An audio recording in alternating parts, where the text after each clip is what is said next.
interest of government is how that government treats children, the elderly, the sick, and those with disabilities. Thank you for continuing to focus on our students with disabilities.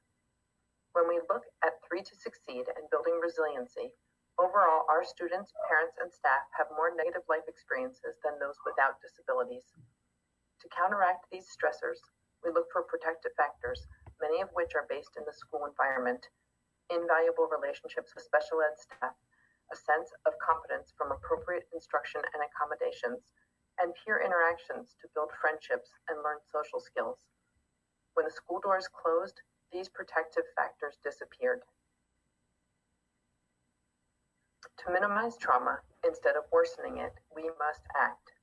Today, we are asking for the FCPS administration to commit to taking the following actions to support our students, staff, and parents.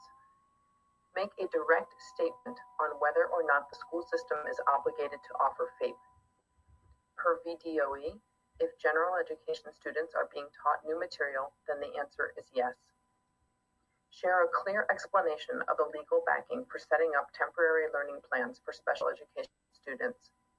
TLPs are not part of IDEA, and including a link to IDEA parental rights on the TLP form implies or gives the impression to parents that the TLP is related to the established parental rights. It is not. Share a clear explanation of what happens if parents refuse to sign the TLP.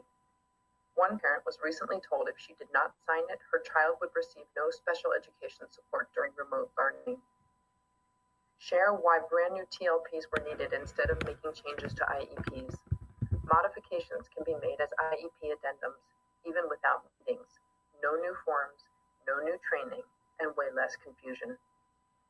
Finally, validate the feelings and concerns of special ed parents and staff. Acknowledge how confusing this has been for us all. That there have been miscommunications, that incorrect and inconsistent information is being given to parents, that instruction has not been implemented equally, that this is causing more stress instead of relieving it. Superintendent Brabrand and Assistant Superintendent Johnson, please share clear, explicit, and consistent expectations for your central office staff, and then hold those people accountable to consistently implement your expectations across all schools. Members of the school board, please hold the school administration accountable to these concerns.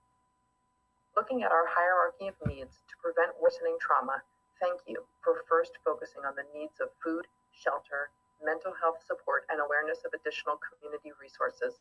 Those had to come first. Now it's time to reconnect our special education community's protective assets.